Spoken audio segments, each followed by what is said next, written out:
Hi friends, welcome to Darshan Vasu's kitchen. இன்றைக்கி நம்ம கிச்சனில் என்ன பார்க்க போகிறோம்னாக்கா, சுவையான ஒரு தக்காளி தொக்கு தாங்க பார்க்க போகிறோம். இந்த தக்காளி தொக்குக்கு நான் 1/2 கிலோ அளவுக்கு தக்காளி எடுத்து காம்பு பகுதியெல்லாம் நறுக்கி சுத்தப்படுத்தி கழுவி வச்சுருக்குறேங்க. இது கூட ஒரு 5-6 வரமிளகாவை சேர்த்துக்கிறேங்க. இதுக்கு 1 ஸ்பூன் அளவுக்கு உப்பு சேர்த்துக்கிறேங்க. இது வேகிற அளவுக்கு தேவையான அளவுக்கு தண்ணியை விட்டு நல்லா வேக வச்சுக்கணுங்க. ஒரு 2-3 நிமிஷம் அளவுக்கு வேக விட்டோம்னா தக்காளி நார்மலாக சீக்கிரமாகவே வெந்து போயிடுங்க. அதனால் ஒரு 3 நிமிஷம் விட்டால் போதுங்க. இந்த தொக்கு ரொம்ப சுவையாக இருக்கும். குழந்தைங்களுக்கு இட்லி, தோசை, சாதத்தோடு பிணைஞ்சு கொடுக்கறதுக்கு ரொம்ப நல்லா இருக்குங்க. இப்போ தக்காளியும் வெந்துருச்சுங்க. அந்த தக்காளியை நான் வேறு ஒரு பாத்திரத்தில் எடுத்து ஆற வச்சுக்கிறேங்க. ஒரு 2-3 நிமிஷம் ஆற விட்டு நம்ம ஜாரில் சேர்த்துக்கணுங்க. சூடாக போடக்கூடாது.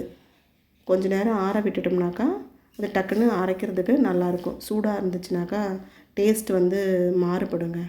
அதனால் கொஞ்சம் ஆற விட்டு நம்ம அரைச்சிக்கணும்.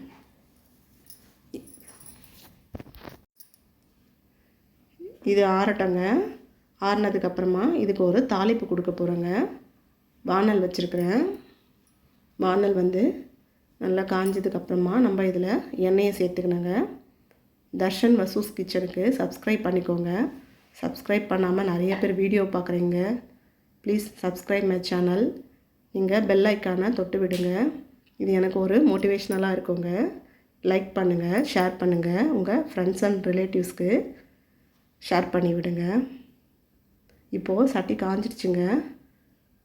இதில் நம்ம எண்ணெயை சேர்த்துக்கணுங்க. நான் இப்போது தாளிப்புக்காக நல்லெண்ணெயை தாங்க சேர்த்துக்கிறேன். செக்கு நல்லெண்ணெய். இந்த தொக்கு வகைக்கெல்லாம் நல்லெண்ணெயை சேர்க்கும் போது தனி ஒரு சுவையை கொடுக்குங்க.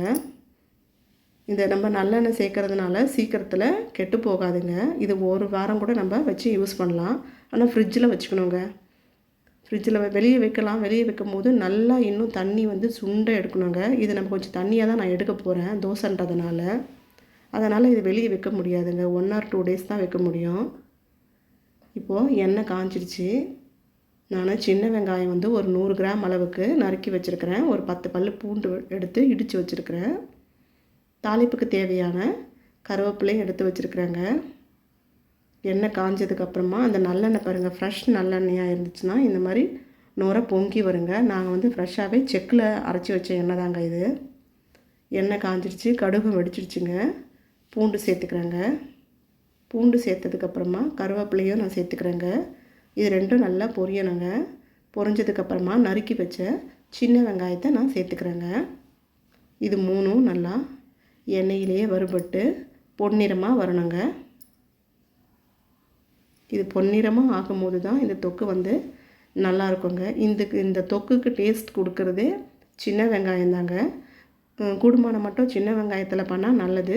சின்ன வெங்காயம் இல்லாதவங்க பெரிய வெங்காயம் இருந்தால் கூட ஒரு 2 வெங்காயம் நறுக்கி போட்டு நம்ம சேர்த்துக்கலாம்.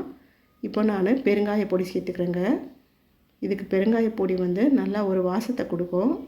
இப்போ அரைச்சி வச்சுருக்கிற இந்த பேஸ்ட்டை நான் இதோடு சேர்த்துக்கிறேங்க. தக்காளி விழுது ஒன்று போல் எல்லாம் கலந்து வரணுங்க. இப்போ மேலே தரிக்கும். அதனால் கொஞ்சம் தள்ளி நின்று கிளறி விட்டுக்கணுங்க. 1 ஸ்பூன் அளவுக்கு மஞ்சள் பொடியை நான் சேர்த்துக்கிறேங்க. எல்லாத்தையும் நல்லா கலந்து விட்டுருக்கிறேன். இப்போ இந்த அரைச்சி ஜாரில் கொஞ்சோண்டு தண்ணியை சேர்த்து அதையும் கழுவி நம்ம இந்த தொக்கு கூட நம்ம சேர்த்துக்கணுங்க. இதை தொக்குன்னு சொல்லலாம், தக்காளி சட்னியான ஒரு காரமான ஒரு சட்னின்னு சொல்லலாம். இது நாட்டு தக்காளிங்க, நல்லா புளிப்பாக இருக்கும். நீங்கள் அதுக்கு நிறையவே வரமிளகா சேர்க்கலாம். எங்கள் வீட்டில் குழந்தைங்க இருக்கிறதுனால நான் கம்மியாக மிளகாய் சேர்த்துருக்குறேன். பெரியவங்க சாப்பிட்ற மாதிரி இருந்தால் நல்லா சுருக்குன்னு காரமாக இருந்தால் நல்லா டேஸ்ட்டாக இருக்குங்க. இப்போ பாருங்கள், எல்லாம் ஒன்று போல் கலந்து வந்துடுச்சு. இதை மூடியை போட்டு ஒரு 3 நிமிஷத்துக்கு கொதிக்க வைக்கணுங்க. தண்ணியெல்லாம் வற்றி எண்ணெய் பிரிஞ்சு வரணுங்க. அப்போ தான் இந்த டேஸ்ட் நல்லாயிருக்கும். இந்த சட்னி நம்ம ட்ராவலுக்கெலாம் போனோன்னா கூட இட்லி ஊற்றி இந்த சட்னி எடுத்துகிட்டு நம்ம போனோம்னாக்கா நல்லா சாப்பிட்லாங்க. தக்காளி வந்து சீப்பாக இருக்கும்போது இந்த மாதிரி நிறைய அளவு குவான்டிட்டி வந்து நம்ம செஞ்சு வச்சுக்கலாங்க. இப்போ வந்து தக்காளி விலை வந்து கொஞ்சம் அதிகமாகவே இருக்கிறதுனால நான் கம்மியாக எடுத்துருக்குறேங்க. கம்மியாக இருக்கிற சீசனில் இதை வந்து நிறைய செஞ்சு பாட்டிலில் போட்டு நம்ம ஸ்டோர் பண்ணி ஃப்ரிட்ஜில் வச்சுக்கலாங்க. 2லேருந்து 3 நிமிஷம் அளவுக்கு தண்ணியெல்லாம் வற்றி எண்ணெய் மேலே பிரிஞ்சு நல்லா கொதித்து வந்துருச்சுங்க. இப்போது நமக்கு தேவையான அளவுக்கு இந்த தக்காளி தொக்கு ரெடிங்க. நான் தோசைங்கிறதுனால கொஞ்சம் தண்ணியாகவே எடுத்துக்கிறேங்க. இன்னும் உங்களுக்கு தேவைப்பட்டதுன்னா இன்னும் சுண்டை விட்டு நல்லா தொக்கு மாதிரி எடுத்தாலும் நல்லா சுவையாக இருக்கும். அது தயிர் சாதத்துக்கெலாம் தொட்டுன்னு சாப்பிட்றதுக்கு நல்லா சூப்பரான டேஸ்ட்டாக இருக்குங்க. அடுத்ததாக உங்களுக்கு நான் இப்போ ஒரு சட்னி செஞ்சு காட்ட போகிறேங்க. அது முருங்கைக்கீரை வச்சு சட்னிங்க. முருங்கைக்கீரை வந்து குழந்தைங்களுக்கு உடம்புக்கு ரொம்ப நல்லது. அதில் இரும்பு சத்தும் இருக்குது. ஃபஸ்ட்டு நான் வானல் வச்சு எண்ணெயை ஊற்றிக்கிட்டேங்க. 1 ஸ்பூன் அளவுக்கு கடலைப்பருப்பு, 1 ஸ்பூன் அளவுக்கு உளுத்தம்பருப்பு, காரத்துக்கு தேவையான வரமிளகா, 1 ஸ்பூன் மிளகு, 1 ஸ்பூன் ஜீரகம், ஒரு 10 பல் அளவுக்கு பூண்டு சேர்த்து எல்லாத்தையும் ஒன்று போல் வறுத்து எடுத்துக்கணுங்க. பொன்னிறமாக ஆகிற வரைக்கும் வறுக்கணுங்க. இல்லை ஒரு 4 பச்சை மிளகாவும் சேர்த்துக்கிறேங்க. பச்சை மிளகா காஞ்ச மிளகா ரெண்டுமே சேர்க்கும் போது சுவை நல்லா இருக்குங்க. அதனால் பச்சை மிளகா 4 காஞ்ச மிளகா 2 அப்படின்னு நம்ம காரத்துக்கு தகுந்தாற் போல் நாம் சேர்த்துக்கணுங்க. இது எல்லாமே வறுபட்டு வந்துடுச்சு. ஒரு சின்ன நெல்லிக்காய் சைஸுக்கு புளி எடுத்துருக்குறேங்க. ஒரு 3 கைப்பிடி அளவுக்கு முருங்கைக்கீரையை உருவி நல்லா கழுவி சுத்தப்படுத்தி வச்சுருக்குறேங்க. அந்த முருங்கைக்கீரையை நான் இதில் சேர்த்துக்கிறேங்க. குழந்தைங்க பொரியலாக பண்ணி கொடுத்தா சாப்பிட மாட்டாங்க. அதனால் நீங்கள் இந்த சட்னி டைப்பில் நீங்கள் செஞ்சு கொடுத்தீங்கனாக்கா குழந்தைங்களுக்கு தெரியாது நீங்கள் முருங்கைக்கீரையில் தான் செஞ்சுருக்கிறீங்கன்னுட்டு. அதை வந்து சாப்பிட்ருவாங்க. நீங்கள் ஒரு முறை ட்ரை பண்ணி பார்த்து எனக்கு கமெண்ட் பண்ணுங்கள். மறக்காமல் தர்ஷன் வசூஸ் கிச்சனுக்கு லைக் பண்ணிக்கோங்க, சப்ஸ்கிரைப் பண்ணுங்கள். முருங்கைக்கீரை வந்து நல்லா வதங்கி வரணுங்க. இது நம்ம தண்ணியெல்லாம் சேர்க்கக்கூடாதுங்க. அது இதிலே லோ ஃப்ளேம்லேயே வச்சு நம்ம வறுத்துக்கணும், அதை வதக்கி எடுத்துக்கணும். இப்போது இதுக்கு தேவையான அளவுக்கான உப்பை நம்ம சேர்த்துக்கிறோம்.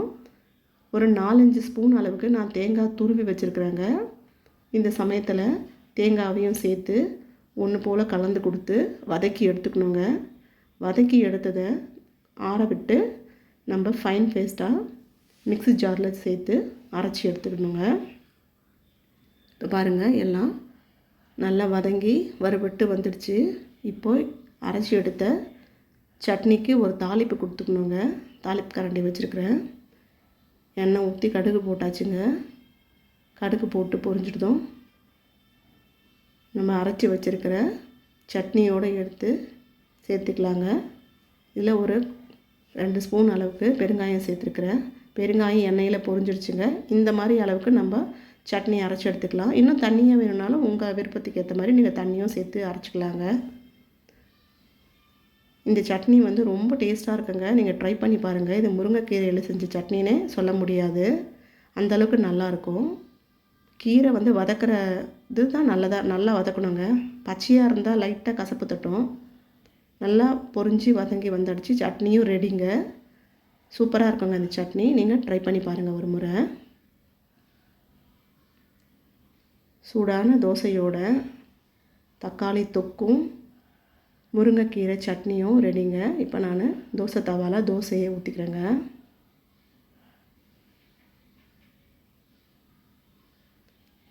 இந்த தக்காளி தொக்கை வந்து தோசைக்கு மேலே ஸ்ப்ரெட் பண்ணி நல்லெண்ணெய் விட்டு நல்லா முருகலாக விட்டு எடுத்தால் தக்காளி கார தோசை ரெடிங்க. நீங்கள் ப்ளைனாக தோசையாக எடுத்து தக்காளி தொக்கு வச்சும் சாப்பிட்லாங்க. தோசையில் இன்னொரு வகை கூட நான் வீடியோ போட்டிருக்கேங்க. வெங்காய கார தோசை. அதாவது சின்ன வெங்காயத்தை வச்சு ஒரு கார சட்னி செஞ்சுருப்பேன்.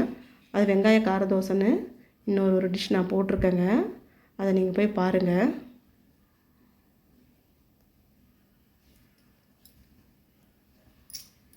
இந்த தோசைக்கு